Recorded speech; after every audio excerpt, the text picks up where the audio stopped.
আসসালামু আলাইকুম। আজ শুক্রবার ৯ মাঘ, ৩রা শাবান, ২৩শে জানুয়ারি। বাংলাদেশ বেতার সিলেট সংবাদ পড়ছি মোহাম্মদ ফয়সল উদ্দিন। বাংলাদেশ জাতীয়তাবাদী দল বিএনপির চেয়ারম্যান তারেক রহমান বলেছেন, বিগত ১৬ বছর দেশের জনগণের ভোটাধিকার কেড়ে নেওয়া হয়েছিল।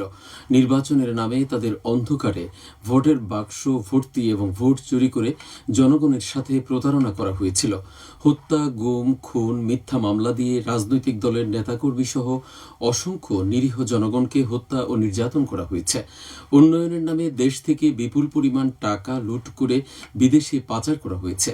তিনি গতকাল বিকেলে মৌলভীবাজার সদর উপজেলার আইনপুর খেলার মাঠে জেলা বিএনপি আয়োজিত জনসমাবেশে প্রধান অতিথির বক্তব্যে এসব কথা বলেন। এর আগে সিলেট সরকারি আলিয়া মাদ্রাসা মাঠে আয়োজিত জনসভায় আনুষ্ঠানিকভাবে নির্বাচনী প্রচারণা শুরু করেন তারেক রহমান। এ সময় তিনি বলেন, আগামী ১২ই ফেব্রুয়ারির জাতীয় সংসদ নির্বাচনে বিএনপি ক্ষমতায় এলে নবীজির ন্যায়ভিত্তিক শাসন ব্যবস্থা প্রতিষ্ঠা করা হবে।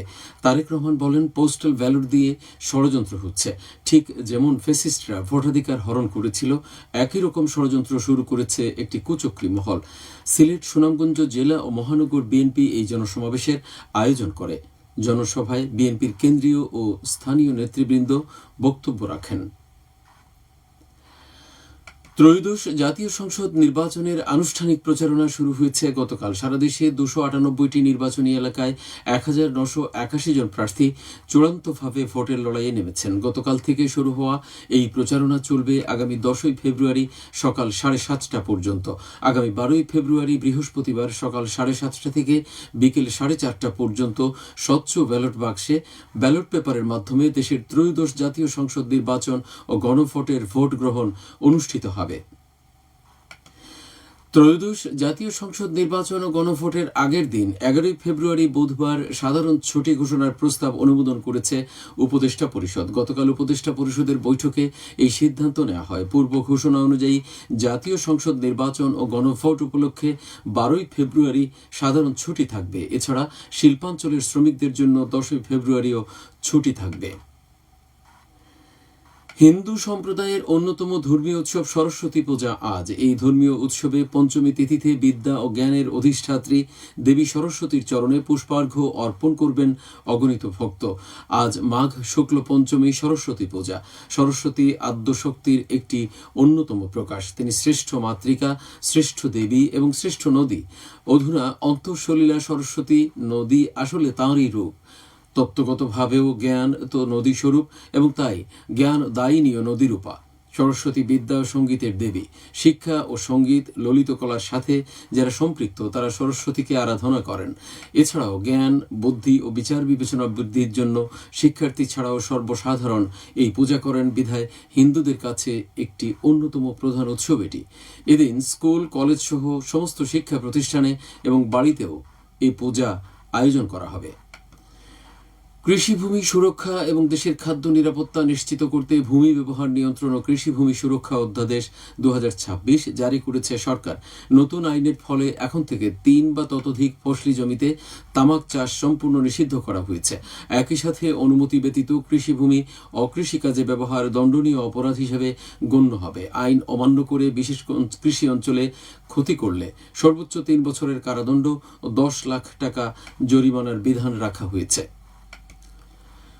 ত্রয়োদশ জাতীয় সংসদ নির্বাচন ও গণভোটে ভোট গ্রহণকারী কর্মকর্তাদের দুদিনব্যাপী প্রশিক্ষণ শুরু হয়েছে গতকাল মৌলভীবাজারের রাজনগর উপজেলায়। উপজেলা পরিষদে এর উদ্বোধন করেন জেলা প্রশাসক তৌহিদুজ্জামান পাবেল। প্রশিক্ষণে মৌলভীবাজার ৩ আসনের রাজনগর উপজেলার ৬৬টি ভোট কেন্দ্র ও ৩৭৩টি ভোট কক্ষের দায়িত্বে নিয়োজিত ১,৬০৫ জন প্রিজাইডিং, সহকারী প্রিজাইডিং ও পোলিং কর্মকর্তা অংশ নিচ্ছেন। জেলা প্রশাসন ও জেলা রিটার্নিং কর্মকর্তা এর আয়োজন করেছে। ত্রয়োদশ জাতীয় সংসদ নির্বাচন ও গণভোট সম্পর্কে চা শ্রমিকদের নিয়ে উঠান বৈঠক অনুষ্ঠিত হয়েছে গতকাল মৌলভীবাজারের কোলাউড়া উপজেলায়। উপজেলার ঝিমাই চা বাগানে অনুষ্ঠিত বৈঠকে বক্তারা জাতীয় সংসদ নির্বাচন ও ভোট প্রদানের পদ্ধতি, নিয়ম কানুন সহ গণভোট প্রদানের গুরুত্ব তুলে ধরেন। এতে গণভোট সম্পর্কে ভিডিও ফুটেজ, প্রামাণ্যচিত্র প্রদর্শন করা হয়। বৈঠকে চা বাগানের স্টাফ, পঞ্চায়েত নেতৃবৃন্দ ও শ্রমিকগণ উপস্থিত ছিলেন। জেলা তথ্য অধিদপ্তর এই উদ্যোগ নেয়। হবিগঞ্জ কৃষি বিশ্ববিদ্যালয়ের সায়েন্টিফিক সেমিনার শুরু হয়েছে গতকাল। দুদিনব্যাপী সেমিনারে 20টি গবেষণার ফলাফল উপস্থাপন করা হবে। এর উদ্বোধন করেন শিক্ষা মন্ত্রণালয়ের নির্বাচন ও মনিটরিং কমিটির চেয়ারম্যান জিন বিজ্ঞানী ডক্টর আবেদ চৌধুরী। এতে অন্যান্যের মধ্যে উপস্থিত ছিলেন বিশ্ববিদ্যালয়ের উপাচার্য অধ্যাপক ডক্টর সৈয়দ সায়েমউদ্দিন আহমদ। প্রধান অতিথি বলেন, হবিগঞ্জ ধান ও চা আগরের জন্য বিখ্যাত। তিনি চা ও আগর নিয়ে গবেষণার গুরুত্ব আরোপ করেন। সেমিনারে অংশ নিয়েছেন বিশ্ববিদ্যালয়ের শিক্ষক, গবেষক, কৃষি, মৎস্য, প্রাণী সম্পদ সংক্রান্ত বিভিন্ন দপ্তরের কর্মকর্তাবৃন্দ। এবারে শুনুন কৃষি সংবাদ। সুনামগঞ্জের ধর্মপাশায় বসতবাড়িতে আঙ্গিনায় জলবায়ু সহনশীল শাকসবজি চাষ বিষয়ক প্রশিক্ষণ ও উপকরণ বিতরণ করা হয়েছে। গতকাল সদর ইউনিয়নের হালিদাকান্দি গ্রামে এই কর্মসূচি অনুষ্ঠিত হয়। ঢাকা আহসানিয়া মিশনের হাওর অঞ্চলে প্রাকৃতিক দুর্যোগ সহনশীলতা ও প্রস্তুতি কর্মসূচি এই উদ্যোগ নেয়। সবশেষে আবহাওয়া। আজ বেলা 1টা পর্যন্ত পূর্বাভাসে বলা হয়েছে, সিলেট সহ পার্শ্ববর্তী এলাকায় কোনো সতর্কবাণী নেই এবং কোনো সংকেতও দেখাতে হবে না। আজ সিলেটে সূর্যোদয় হয়েছে 6টা 38 মিনিটে এবং সূর্য অস্ত যাবে 5টা 31 মিনিটে। সংবাদ শেষ হলো। পরবর্তী স্থানীয় সংবাদ প্রচারিত হবে দুপুর 1টা 5 মিনিটে।